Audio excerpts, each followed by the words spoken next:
이번에도 거룩한 주일 맞이해서 하나님께 예배드리는 성도 여러분들의 가정 자녀들 그 건강사업 직장 위에 하나님의 놀라우신 은혜 평강 축복 넘쳐나기를 주님의 이름으로 축원합니다. 오늘은 고린도후서 6장 8절에서 10절의 말씀을 통해서 아무것도 없는 자 같으나 모든 것을 가진 자로다라는 제목으로 다 함께 은혜를 나누었으면 합니다.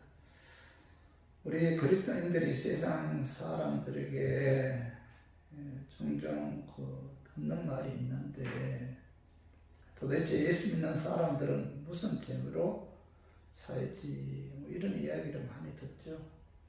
자기들하고 다른 모습으로 살아가는 게 도무지 이해가 안 된다는 뜻이죠.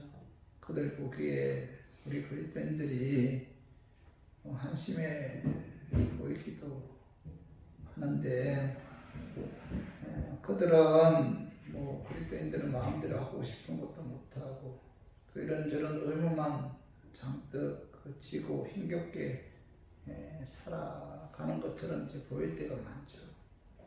주일이 되면 좋은 날씨에 야외로 나간다든지 혹은 밀린 잠을 자거나 TV를 보면서 집에 쉬면 편안하고 좋을 텐데 피곤한 몸을 이끌고 교회에 나와서 예배 드린다는 것이 그들 생각에는 이해가 안 가죠. 주일뿐만 아니라 새벽, 수요, 금요, 기도 모임, 성경 공부 등등 일당 받는 것도 아닌데 오히려 현금까지 바쳐가면서 봉사하는 것을 보면은 저게 뭐 하는 짓인지 그들은 도저히 이해가 안 가죠. 믿지 않는 분들이 생각하면은 굉장히 따분하고 또 어떻게 보면은 굉장히 어리석은 그런 행동으로 비춰질 수밖에 없다는 거죠. 특히 요즘 코로나 전염병이 이상하게 교회에서 많이 전염이 돼요. 전염이 되는데 믿지 않는 사람들은 남에게 피해 주면서 까지 저렇게 신앙생활을 해야 하는가. 정부에서 크게 모이지 말라고 하는데도 저 주일날 때 모여서 예배 드리는 그런 모습을 보면은 그들은 남에게 피해 준다고 그리스도인들을 비판하는 그런 일들이 지금 세상 사람들이 많이 일어나고 있죠. 하지만 우리 그리스도인들에게는 그들이 가지지 못한 것을 갖고 있고 그들이 맛보지 못한 것을 맛보았기 때문에 이 코로나 전염병으로 인해서 굉장히 모이지 않아야 됨에도 불구하고 교회에서 모여 하나님께 예배 드리는데 그 예배 드리는 데는 분명한 이유가 있다는 거죠. 결코 그리스도인들은 바보가 아니죠. 신앙생활하면서 이 맛을 느끼는 것은 굉장히 중요하죠. 그래서 기독교를 가르쳐서 체험 신앙이라고도 하잖아요. 일상 말씀을 듣고 믿지만은 그 내용을 생활 속에서 하나하나 체험함으로써 우리의 신앙이 더욱 확고해지고 확실해지는 거죠. 그래서 시편 34편 8절에 봐봐요. 너희는 여호와의 선하심을 맛보아 알지어다 이렇게 말씀하고, 신앙의 맛을 체험한 사람들은 무슨 재미로 예수 믿지 하고 질문을 던지면은 자신의 체험을 통해서 충분히 그 이유를 들어서 대답할 수가 있는 거죠. 체험 없이 그저 교회 왔다 갔다 하는 분들은 예수님을 만났을 때 예수님과의 관계에서의 맛을 모르기 때문에 그들은 결국 이런 코로나 전염병이나 이런 어떤 위기가 다가오면은 교회를 떠날 수밖에 없다는 겁니다.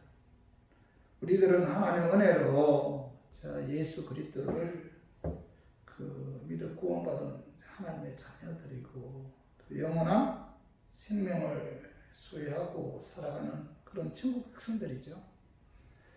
고린도후서 6장 그 1절에 봐봐요. 우리가 하나님과 함께 일하는 자로서 너희를 권하노니 하나님의 은혜를 헛되이 받지 말라 이렇게 말씀하고 있죠. 사도 바울은 하나님의 은혜를 헛되이 받지 말라 이렇게 말씀하고 있는데 저 우리 교인들은 하나님의 은혜를 받은 자들이기에 하나님의 은혜를 헛되이 받지 않고 그 어떤 환경에서도 하나님의 은혜에 감사하는 그런 삶을 살았으면 하는 그런 마음에서 제가 오늘 이 말씀 준비했습니다. 말씀 전가할 때 약한 마귀는 나사렛 예수 이름으로 떠나고 성령 하나님께서 함께 하심으로 깨닫는 그런 은혜가 임하기를 주님의 이름으로 축원합니다.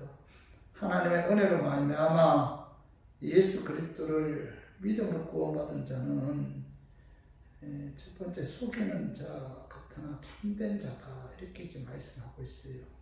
그 말씀이 자 6장 8절 하반절을 봐봐요. 우리는 속이는 자 같으나 참되고 이렇게 사도 바울은 그 당시 많은 사람들에게 이 속이는 자다 이렇게 이제 오해를 받았어요. 거짓말로 사람들을 현혹시키는 이 사기꾼이다 이렇게 생각했습니다. 그래서 사도 바울은 자기가 오히려 참 진리를 깨닫고 증언하는 그런 자임을 밝히고 있는데 그는 참 진리를 아는 자였죠. 오늘날 많은 사람들이 참 진리를 모르고 이 성경의 그 증거를 비판하고 거부하죠. 특히 뭐 요즘 어느 때보다도 이 코로나 전염병이 그 유독 교회에서 많이 그 전염되고 있기 때문에 세상 사람들이 기독교를 굉장히 핍박하고 있어요. 하나님에 관해 말하면은 하나님 어디 있느냐 조롱하면서 대들고 또 예수님이 하나님의 아들이라고 말하면은 어떻게 하나님의 사람이 되느냐고 말 같지도 않은 이야기한다고 비아냥거리잖아요. 천국에 있다고 증거하면은 그것은 상상에 불과한 거라고 무시하고 그러면서 그들은 쏟고 있다 이렇게 쏟고 있다 어리석은 자들이다 이렇게 생각하고 있다는 겁니다. 여기에 관해서 사도 바울은 우리는 속이는 자 같으나 참되고 예수님도 구원받은 하나님의 자녀들은 속이는 자 같으나 참된 진리를 알고 있다. 속이는 자가 아니라 하나님의 은혜로 예수 믿어 참 진리를 깨달은 자다. 이렇게 이제 말씀하고 있죠.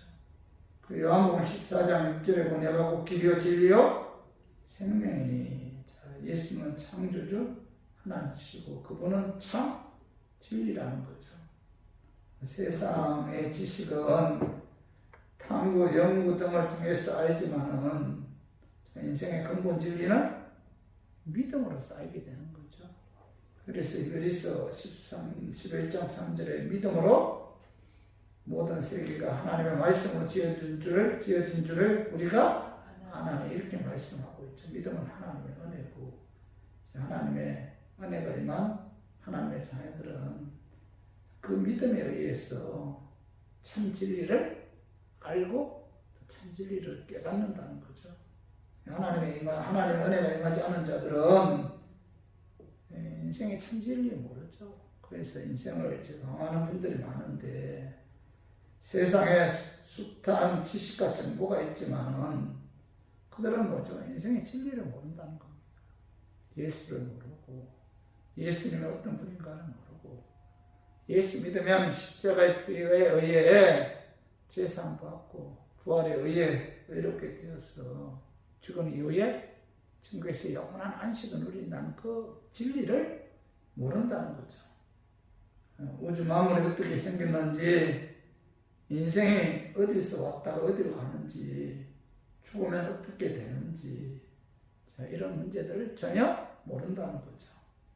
인생의 근본을 알 수 없고 죽음과 내세를 알 수 없다는 거죠. 그들은. 그러나 하나님의 은혜로 예수님도 구원받은 하나님의 자녀들은 사도 바울처럼 그 세상 사람들이 보았을 때 속이는 자 같으나 참된 진리를 아는 자들이고 또 참된 진리를 전하는 자들이라는 거죠. 그래서 우리 모두 예수 그리스도를 믿음으로 구원받은 하나님의 자녀들이기 위해 속이는 자 같으나 참된 자임을 깨닫고 우리가 항상 내게 이런 엄청난 은혜를 주신 하나님께 감사하고 하나님의 말씀대로 순종하는 저와 우리 교인들 되기를 주님의 이름으로 축원합니다. 그리고 하나님의 은혜로 말미암아 예수 그리스도를 믿음으로 구원받은 자는 이 두 번째로는 무명한 자 같으나 유명한 자다 이렇게 이제 말씀하고 있어요. 그 말씀이 자 고린도 후서 6장 9절 상반절에 봐봐요. 무명한 자 같으나 유명한 자요 이렇게 말씀하고 있죠. 사도 바울은 그 당시 별 볼일 없는 그런 사람이었습니다. 이방인들에게 복음 전하는 그를 이 사람들이 알아주지 않았어요. 그러나 그는 대단한 사람이죠. 하나님께로부터 선택받은 자녀이고 사도로서 이방에게 복음을 전가하는 하나님의 일꾼이고 또 그 이름이 생명책에 기록되어 있고 또 천국으로 상수로 받은 자죠. 그래서 무명한 자였거나 유명한 자이며 하나님께로부터 존귀함을 받는 자다 이렇게 사도 바울은 말씀하고 있죠. 하나님의 은혜로 예수님도 구원받은 우리들도 사도 바울처럼 이런 무명한 자 같으나 유명한 자라는 거죠. 영적으로 엄청난 축복을 받은 자죠. 엄청난 축복을 받은 자인데 자 우리는 세상에서 자 평범하고 하잘 것 없는 존재인지는 모르지만은 그러나 세상 사람들은 자 우리에 관해서 무능하다. 세상 사람들은 우리에 대해서 기억해 줄 사람은 별로 없죠. 그저 세상에 왔다가 사라지는 안개와 같은 존재이고 더 험한 존재이잖아요. 그럼에도 불구하고 우리들은 뭐예요? 하나님 은혜 예수님도 구원받은 하나님의 자녀이기에 자 유명한 자이고 보배롭고 존귀한 자다. 이렇게 이제 말씀하고 있어요. 그래서 이사야 49장 자 14절에서 15절 봐봐요. 오직 읽어봐요. 시온이 이르기를 여호와께서 나를 버리시며 주께서 나를 잊으셨다 하였거니와 여인이 어찌 그 정없는 자식을 잊겠으며 자기 태에서 난 아들을 긍휼히 여기지 않겠느냐. 그들은 혹시 잊을지라도 나는 너를 잊지 아니할 것이라 이렇게 말씀하고 있죠. 하나님께서는 뭐예요? 결코 우리를 잊지 않는다. 결코 우리를 버리지 않는다는 겁니다. 영원히 우리와 함께 하신다는 거죠. 그렇기 때문에 우리들은 뭐예요? 무명한 자 같으나 유명한 자다. 하나님의 권세 아래에 우리가 놓여 있다는 겁니다. 하나님의 그 오른손에 그 능력이 우리를 붙잡고 있다는 겁니다. 그래서 사도 바울이 너희들은 세상 사람들이 알아주지 않는 무명한 자 같으나 하나님 보실 때 너희들은 존귀하고 보배롭고 유명한 자다. 이렇게 말씀하고 있죠. 그래서 저와 우리 교인들도 자, 세상 사람들이 우리를 알아주지 않아도 자, 만일 주 하나님이 우리를 기억해 주시고 그 아들 예수 그리스도가 알아주기 때문에 자, 이것보다 더 큰 영광은 없죠. 이제 그렇기 때문에 사도 바울처럼 저와 우리 교인들도 이런 인생 살아가면서 세상 사람들이 우리를 알아주지 않는 무명한 자 같지만 사실은 뭐예요? 우주 만물을 창조하신 하나님이 우리를 알아주고 우리를 지켜주고 우리가 동행하시는 유명한 자임을 깨닫고 우리가 이 세상 살아가면서 특히 요즘 그리스도인들이 세상 사람들로부터 조롱거리가 되고 있는 이런 환경 가운데서도 자 우리가 너무 기죽지 말고 사도 바울처럼 세상 사람들을 보실 때는 나는 무명한 자이지만은 하나님 보실 때는 하나님 나를 붙들고 계시는 유명한 자임을 깨닫고 여러분 그들의 어떤 비아냥이나 조롱에 귀 기울이지 말고 그죠? 우리가 자부심을 갖고 당당하게 살아가는 저와 우리 교인들 되기를 주님의 이름으로 축원합니다. 그리고 세 번째로 하나님의 은혜로 말미암아 예수 그리스도를 믿음으로 구원받은 자는 그 죽은 자 같으나 영생을 얻은 자다 이렇게 말씀하고 있어요. 그 말씀이 고린도후서 6장 9절 봐봐요. 죽은 자 같으나 보라 우리가 살아있고 이렇게 말씀하고 있죠. 모든 인간은 결국 죽잖아요. 바울도 육체적으로 죽었는데 우리들도 하나님의 때가 되면은 언젠가는 죽죠.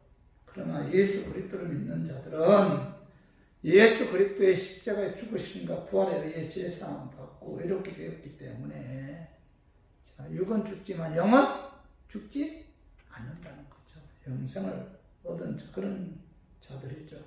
그렇기 때문에 우리가 이 사도 바울은 죽은 자 같으나 영생을 얻은 자다 이렇게 말씀하고 있죠. 그 예수 믿지 않는 사람들은 그들 영이 죽은 자죠. 육체는 살아있지만 영이 죽었잖아요. 육체적인 죽음이 오면은 하나님 보좌 앞에서 죄에 관한 심판을 받아서 지옥에서 영원히 고통당하죠. 그러나 예수 그리스도를 믿음으로 구원받은 하나님의 자녀들은 하나님의 보좌 앞에서 예수 그리스도의 그 십자가에 의해 제상받았기 때문에 우리가 이 천국에서 영원한 안식을 누리는 또 영원히 사는 그런 존재죠. 그래서 오늘 사도 바울이 하나님의 은혜로 예수로 구원받은 자들이 있기 때문에 너희들은 죽은 자 같으나 영원히 사는 존재다 이렇게 이제 말씀하고 있죠. 여러분 참 우리가 이 진리의 말씀을 깨닫는다면은 십자가 피의 나를 구원해 주신 그 예수님의 그 은혜가 너무나 감사하죠. 우리 인간의 그 본향은 천국이잖아요. 우리들의 천국. 또 우리들의 시민권은 하늘나라인데 이 땅은 잠시 왔다 가는 나간에 불과하죠. 그래서 여러분 이 땅에 너무 집착하지 말고 천국의 소망을 갖고 살아야 돼요. 자, 우리 모두 하나님 오늘 예수님을 구원받은 하나님의 자녀들이기에 또 영생을 얻은 하나님의 백성들이기에 우리의 본향은 천국이기 때문에 여러분 이 땅에 너무 집착하지 말고 여러분 천국의 소망 갖고 하루하루 믿음에 의해서 승리하는 그와 같은 삶을 사는 저 우리 교인들 되기를 주님의 이름으로 축원합니다. 그리고 네 번째로 하나님의 은혜로 말미암아 예수 그리스도를 믿음으로 구원받은 자들은 징계를 받는 자 같으나 죽임을 당하지 아니한다 이렇게 말씀하고 있죠. 징계를 받는 자 같으나 죽임 당하지 않고 승리한다는 거죠. 그 말씀이 고린도후서 6장 9절 하반절에 봐봐. 징계를 받는 자 같으나 죽임을 당하지 아니하고 징계 받는다는 것은 이 고난을 의미하는데 사도 바울은 하나님께서 주신 사명 감당하기 위해서 이방인들에게 복음 전거하는 과정에 있어서 참 많은 고통을 당했어요. 그래서 많은 사람들은 그가 하나님께로부터 징벌을 받았다 이렇게 오해했습니다. 그러나 성도의 고난은 하나님의 은혜죠. 은혜. 징계를 받는 자 같으나 죽임을 당하지 않는다. 반드시 승리한다. 그래서 이 고난은 하나님의 은혜라는 거죠. 그 말씀이 빌립보서 1장 29절 우리 한번 읽어봐요. 그리스도를 위하여 너희에게 주신 것은 은혜를 주신 것은 다만 그를 믿을 뿐 아니라 또한 그를 위하여 고난도 받게 하려 하십니다. 여기 보면은 그리스도를 위하여 너희에게 은혜를 주신 것은 다만 그를 믿을 뿐 아니라 믿음이 뭐죠? 하나님의 은혜죠. 우리가 하나님의 은혜로 우리가 예수 믿게 되었잖아요. 그 은혜가 아니고는 어떻게 우리가 예수를 믿을 수 있습니까? 한번 생각을 해봐요. 어떻게 2000년 전에 그 이스라엘의 조그만한 동네 베들레헴에서 아이가 태어났는데 200년도 아니고 20년도 아니고 우리나라도 아니잖아요. 조그만한 이스라엘, 그것도 조그만한 지역에 있는 그 베들레헴에서 아이가 태어난 그 아이가 누구라는 거예요? 하나님이 육을 입고 이 땅에 태어났다는 거죠. 그 하나님이 모든 인간의 죄를 사하시기 위해 십자가에 죽으셨고 의롭게 하기 위해서 부활하셨는데 그 예수 믿으면 구원을 받는다. 이게 진리라는 거예요. 여러분, 이걸 인간적인 관점에서 이성을 통해서 믿을 수 있습니까? 어떻게 믿어요, 이걸? 여러분, 우리가 이 인생 살아가는 데 있어서 가장 큰 기적은 뭐예요? 내가 예수를 믿는다. 이것보다 더 큰 기적이 어디 있어요? 은혜가 임했기 때문에, 성령이 내게 임했기 때문에 그 성령의 역사에 의해서 내가 예수를 믿는 거잖아요. 그래서 이것보다 더 큰 기적은 없잖아요. 그러니까 믿는 것도, 예수를 믿는 것도 은혜고, 또 하나 뭐예요? 오늘 하반절에 보면은 다만 그를 믿을 뿐 아니라 또한 그를 위하여 고난도 받게 하려 하시며, 고난도 뭐 하나님의 은혜라는 거예요. 그러니까 우리가 징계를 받는 자 같으나 죽음을 당하지 아니한다. 이 말씀은 예수 믿고 온 하나님의 자녀들은 이 세상 살아가면서 많은 아픔을 겪게 돼 있어요. 그러나 죽지 않는다. 그 고난을 극복한다는 거죠. 하나님의 은혜에 의해서, 하나님의 역사에 의해서, 하나님의 돌보심에 의해서 다시 일어선다. 그런 의미에서 징계를 받는 자 같으나 죽음을 당하지 않는다. 이렇게 이제 사도 바울이 말씀하고 있는 거죠. 그래서 그 베드로전서 1장 6절 7절도 읽어봐요. 그러므로 너희가 이제 여러 가지 시험으로 말미암아 잠깐 근심하게 되지 않을 수 없으나 오히려 크게 기뻐하는도다. 너희 믿음의 확실함은 불로 연단하여도 없어질 것보다 더 귀하여 예수 그리스도께서 나타나실 때 칭찬과 영광과 존귀를 얻게 할 것이니라. 이렇게 말씀하고 있죠. 너희에게 이제 어떤 여러 가지 시험 고난이 다가오는 것은 그 잠깐이라는 거죠. 잠깐. 이런 고난이 다가오면 잠깐 근심할 수밖에 없다는 겁니다. 그러나 오히려 크게 기뻐하다. 그 고난 주신 이유가 뭐예요? 그보다 더 귀한 믿음을 수여하게끔 해서 예수님 재림하실 때 칭찬과 영광과 존귀함을 얻게 하게끔 하기 위해서 하나님께서 고난을 주신다. 고난을 받게 되면 믿음이 더 굳건해지고 그 믿음에 의해서 신앙생활 함으로 말미암아 예수님 재림하실 때 칭찬, 영광, 존귀함을 받게 하기 위해서 하나님께서 우리에게 고난을 허락하셨고 그 고난은 하나님의 은혜이기 때문에 너희들은 오히려 크게 기뻐하라. 이렇게 이제 사도 베드로가 말씀하고 있죠. 그래서 고난을 가르쳐서 평정된 축복이다 이렇게 말씀하고 있죠. 하나님의 은혜로 예수 믿어 구원받은 하나님의 자녀들에게 다가오는 고난은 결국은 뭐예요? 이런저런 고난을 통해서 합력하여 선을 이루게 합니다. 그 말씀이 로마서 8장 28절 봐봐요.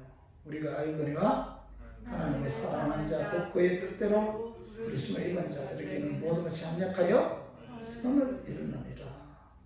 예수 믿고 구원받은 하나님의 자녀들은 이런저런 아픔이 다가오는데 그 아픔을 통해서 믿음을 굳건하게 하고 또 그 아픔을 통해서 결국 뭐예요? 합력하여 선을 이루게 하신다. 그 창세기 50장 20절에 보면은 그 요셉 형들의 미움식에 의해 그 애굽에 팔려가서 그 종살이 하고 또 보디발 아내 누명에 의해 감옥에 들어갔잖아요. 여기서 이제 바로왕 술관원장 만나서 그의 소개로 이제 바로왕의 꿈을 해석해주고 그래서 애굽의 국무총리가 되는데, 자, 형들의 미움 받아서 애굽에 끌려가는 것도, 총무가 되어 보디발 안에 모함받아 감옥에 들어간 것도, 거기서 바로의 신하를 만나 그 애들의 꿈을 해석해 준 것도, 또 그것이 동기가 되어 자, 바로왕의 꿈을 해석해 준 것도, 이 모든 것이 합치면 결국 뭐죠? 애굽의 총리가 되기 위한 하나님의 선한 섭리였다는 거죠. 그렇기 때문에 하나님께서는 오늘 사도 바울을 통해서 뭐라고 말씀하고 있죠? 징계를 받는 자 같으나 죽임을 당하지 않고 모든 잠략하여 결국에는 자, 승리하게 하신다, 이렇게 말씀하고 있죠. 그렇기 때문에 우리 교인들도 여러분 신앙생활 하면서 이런 저는 고난이 다가와도 우리들은 뭐예요? 하나님 은혜로 예수님도 구원받은 하나님의 자녀들이기 때문에 세상 사람들이 그 고난에 관해서 징계 저들은 하나님의 징계 받는다 이렇게 말할지는 몰라도 하나님께서는 결국 그들로 하여금 승리하게 하시도록 합력하여 선을 이루게 해주신다는 그런 믿음을 갖고 여러분 어떤 고난도 잘 극복하는 우리 교인들 되기를 주님의 이름으로 축원합니다. 그리고 다섯 번째로 하나님의 은혜로 말미암아 예수님도 구원받은 하나님의 자녀들은 근심하는 자 같으나 항상 기뻐하는 자다, 이렇게 말씀하고 있죠. 그 말씀이 고린도후서 6장 10절 상반절에 봐봐요. 근심하는 자 같으나 항상 기뻐하고, 사도 바울은 여러 가지 어려움이 다가왔을 때 근심할 수밖에 없었어요. 그러나 그의 마음속에는 항상 이 기쁨이 있었다는 겁니다. 세상 사람들의 기쁨은 환경적인 조건에 의한 외적인 것에서 기쁨이 오잖아요. 환경적인 조건에 의해 오는 기쁨은 시간이 지나면 공허하고 불안하죠. 그러나 그리스도의 기쁨은 환경적인 조건에서 오는 것이 아니라 환경을 초월한 하나님께로부터 오는 기쁨이죠. 그죠? 그래서 근심하는 자 같으나 항상 기뻐하는 자. 누가요? 예수님도 구원받은 하나님의 자녀들. 세상 사람들이 이렇게 보았을 때 참 근심하는 자 같아요. 그러나 그들은 항상 기뻐한다. 왜 그렇죠? 하나님께로부터 오는 기쁨을 누리면서 살아가기 때문이죠. 그래서 요한복음 14장 27절에 봐봐요. 평안을 너희에게 끼치노니 곧 나의 평안을 너희에게 주노라. 내가 너희에게 주는 것은 세상에 주는 것 같지 아니하리라. 너희는 마음에 근심하지도 말고 두려워하지도 말라, 이렇게 말씀하고 있죠. 하나님께로부터 오는 평안은 세상 것과 다르죠. 진정한 기쁨과 평안은 영혼에 무엇이 있느냐 문제이지 외적으로 무엇을 소유하고 있느냐 그런 문제가 아니죠. 그래서 사도 바울은 감옥 안에서도 기뻐할 수가 있었던 거예요. 영혼의 문제다. 그렇죠? 영혼의 문제에 관해 해결되면은 항상 환경을 초월한 하나님께로부터 오는 기쁨을 누리면서 살아갈 수가 있다. 빌립보서 2장 18절에 봐 이와 같이 너희도 기뻐하고 나와 함께 기뻐하라, 이런 말씀이 있고, 빌립보서 4장 1절에 봐 주 안에서 항상 기뻐하라. 내가 다시 말하노니 기뻐하라, 이렇게 말씀하고 있죠. 사도 바울은 세상적으로 보았을 때 기뻐해야 할 조건이 아무것도 없었어요. 빌립보서는 뭐죠? 옥중 서신이죠. 감옥 안에서 쓴 서신서인데 그는 감옥 안에서 너희도 기뻐하고 나와 함께 기뻐하라, 이렇게 말씀하고 있고, 주 안에서 항상 기뻐하라. 내가 다시 말하노니 기뻐하라. 이 빌립보서는 빌립보서의 주제는 기뻐하라. 감옥 안에서도 그는 기뻐했다. 기뻐하는 이유가 뭐예요? 그는 예수 믿어 구원받은 하나님의 자녀이기 때문에, 영생을 얻는 엄청난 영적인 축복을 깨달았기 때문에 그는 하나님께로부터 오는 기쁨을 누리면서 평안한 삶을 살 수가 있었다는 거죠. 그는 가정도 없잖아요. 자식도 없고 건강도 좋지 않고 물질도 없었어요. 그럼에도 그가 감옥 안에서 기뻐할 수 있었던 것은 그의 마음속에는 하나님께로부터 오는 기쁨과 평안이 있었고 천국에 대한 소망이 있었기 때문이죠. 그래서 저와 우리 교인들도 시대가 아무리 악해도 세상 사람들이 아무리 그리스도를 조롱하고 비판한다 할지라도 우리들은 뭐예요? 천국에 소망을 갖고 있는 자들이죠. 그렇기 때문에 저와 우리 교인들은 하나님께로부터 오는 기쁨과 평안을 누리면서 이런 천국의 소망을 갖고 이런 승리의 삶을 사는 저와 우리 교인들이 되기를 주님의 이름으로 축원합니다.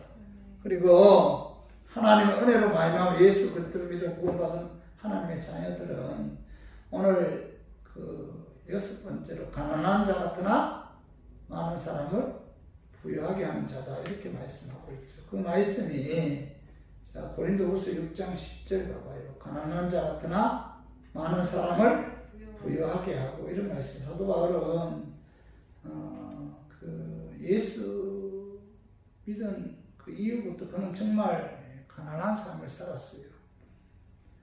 복음을 위해 수고해도 누구 하나 정기적으로 후원해 주는 사람도 없었고 가뭄에 콩나도 따가운 그 후원의 손길이 있었지만 그에 도움이 되지 않았어요. 오히려 그는 장막 깁는 일을 하면서 일행의 생활비를 조달하면서 복음을 전했는데 그는 육신적으로 고달프고 가난했지만은 그의 영혼은 항상 말씀으로 은혜로 충만했다는 겁니다. 그래서 그는 많은 사람들에게 이제 복음을 전했고 은혜를 끼쳤다는 거죠. 그 결과 많은 사람들이 예수 믿어 영생을 얻는 은혜와 축복을 받게 되었는데 그런 의미에서 자 그는 뭐예요? 가난한 자 같으나 많은 사람을 부유하게 하는 그런 사람이었다는 겁니다. 그 세상적으로는 굉장히 가난했어요. 그러나 그는 많은 사람들에게 복음을 전거했다는 겁니다. 말씀을 가르쳤다는 거예요. 그렇기 때문에 가난한 자 같으나 많은 사람을 부유하게 하는 그런 사람이다. 이렇게 지금 말씀하고 있죠. 저와 우리 교인들도 마찬가지입니다. 우리가 신앙생활하는 데 있어서 우리가 세상 사람들에게 복음을 전거하고 또 세상 사람들에게 말씀을 가르치고 또 그들로 하여금 주님께로 인도하는 그런 그리스도인들은 뭐예요? 세상 사람들이 가난한 자 같으나 영적으로 부유한 자고 그들에게 좋은 영향을 끼치는 그런 자들이다. 이런 의미에서 사도 바울은 가난한 자 같으나 많은 사람을 부유하게 하는 자가 바로 그리스도인이다. 이렇게 말씀하고 있죠. 그래서 우리 모두 우리가 영적으로 내가 가진 것을 다른 사람에게 전하고 나눠줌으로 우리가 많은 사람들에게 부유하게 하는 그와 같은 삶을 사는 저 우리 교인들 되기를 주님의 이름으로 축원합니다. 그리고 마지막으로 하나님의 은혜로 말미암아 예수 그리스도를 믿음으로 구원받은 자는 자 8번째로 아무것도 없는 자 같으나 모든 것을 가진 자다. 이렇게 말씀하고 있죠. 고린도후서 6장 10절 봐봐요. 하반절에 아무것도 없는 자 같으나 모든 것을 가진 자로다. 사도 바울은 이 세상에서 그 땅 한 평도 없었어요. 그런데도 그는 뭐예요? 모든 것을 가진 자다. 이런 자부심을 갖고 살았다는 겁니다. 세상에서는 아무것도 갖지 못했지만은 자, 영원한 천국의 기업을 가졌잖아요. 세상에서 아무것도 없는 자 같으나 자, 천국을 소유했잖아요. 그죠? 그렇기 때문에 그는 뭐예요? 모든 것을 가진 자로다. 이렇게 고백하고 있는 거죠. 자, 세상의 것은 자, 언젠가 다 사라지죠. 그래서 베드로전서 1장 24절 봐봐요. 한번 읽어봐요. 그러므로 모든 육체는 풀과 같고 그 모든 영광은 풀의 꽃과 같으니 풀은 마르고 꽃은 떨어지지. 자, 모든 육체는 뭐예요? 풀과 같다. 그 모든 영광은 풀의 꽃과 같다. 그죠? 그리고 잠언 23장 5절에 내가 어찌 허무한 것에 주목하겠느냐. 정령이 재물은 스스로 나에게를 내어 하늘을 나는 독수리처럼 날아가리라. 이런 말씀도 있고 고린도후서 4장 18절 봐봐요. 우리가 주목하는 것은 보이는 것이 아니야. 보이지 않는 것이니 보이는 것은 뭐예요? 잠깐이요. 보이지 않는 것은 영원한 이로다. 이렇게 말씀하고 있죠. 자, 우리들은 그 천국을 소유했잖아요. 저 세상적으로 봤을 때는 우리들은 뭐예요? 아무것도 가진 것이 없잖아요. 아무것도 가진 것이 없다. 그러나 천국을 소유한 자들이기 때문에 사도 바울은 자, 하나님 은혜로 예수 믿고 구원받은 하나님의 자녀들은 아무것도 없는 자 같으나 모든 것을 가진 자다. 천국을 소유했기 때문에 우리가 천국에서 영원한 안식을 누리기 때문에 그래서 사도 바울은 너희들은 천국을 소유한 자들이기 때문에 세상적으로 아무것도 없는 것 같지만은 그러나 자, 모든 것을 가진 자다. 이렇게 이제 말씀하고 있는 거죠. 사실 이 세상에서 뭐 권세 누리면서 부귀영화 누리면서 살다가 그가 죽은 이후에 하나님의 보좌 앞에서 지옥을 떨어진다고 해봐요. 그거 뭘 가진 게 뭐가 있어? 지옥에서 영원히 고통당하는 것밖에 없잖아요. 우리가 죽음 맞이할 때 이 땅에서 누린 그 모든 것을 갖고 갑니까? 그렇지 않잖아요. 잠깐. 건강도 잠깐이고, 그죠? 그리고 부귀영화도 잠깐이잖아요. 그러나 천국은 영원하잖아요. 영원한 천국에서 영원한 안식을 누리잖아요. 그렇기 때문에 예수 믿고 구원받은 하나님의 자녀들에게는 아무것도 없는 것 같다. 세상 사람들이 봤을 때는 아무것도 없는 것 같으나 그러나 뭐예요? 모든 것을 가진 자다. 왜? 천국을 소유했기 때문에 이렇게 말씀하고 있죠. 그래서 우리 교인도 오늘 인생 살아가면서 우리가 내가 어떤 사람인가? 나는 예수 그리스도를 믿음으로 구원받은 하나님의 자녀다. 그렇기 때문에 나는 속이는 자 같으나 참된 자이고 무명한 자 같으나 유명한 자고 죽은 자 같으나 영생을 얻은 자고 징계를 받는 자 같으나 죽음을 당하지 아니하고 근심하는 자 같으나 항상 기뻐하고 가난한 자 같으나 많은 사람을 부유하게 하고 아무것도 없는 자 같으나 모든 것을 가진 자다. 누가요? 하나님 은혜로 예수 믿어 구원받은 하나님의 자녀들은 이런 자들이라는 거죠. 요즘 참 기독교인들이 참 비판을 많이 받잖아요. 하필 교회에서 이상하게 코로나 전염병이 이렇게 생기는 것 같아요. 어떤 분들은 옛날 정강원 목사가 이렇게 이야기할 때 얼마나 욕을 하는지 그런 이야기를 들으면서 이게 뭔가 이런 생각이 들어요. 우리 그리스도인들도 하나님은 어떤 분이에요? 하나님은 그분이 하실 일이 있고 그 다음에 뭐예요? 우리가 하실 일이 따로 있어요. 다시 말해서 요한복음 11장에 보면은 자 나사로를 살리는 것은 하나님의 일이잖아요. 그죠? 죽은 자를 살리는 것은 하나님, 우리 인간이 할 수 있잖아. 그러나 그 무덤 앞에 돌을 옮기는 것은 누가 할 일이에요? 사람이 할 일이잖아요. 그러니까 무조건 예수 믿으면 그죠? 전염병 걸리지 않는다. 하나님 고쳐주시다. 이런 막가파식의 어떤 행동은 세상 사람들에게 조롱거리가 된다.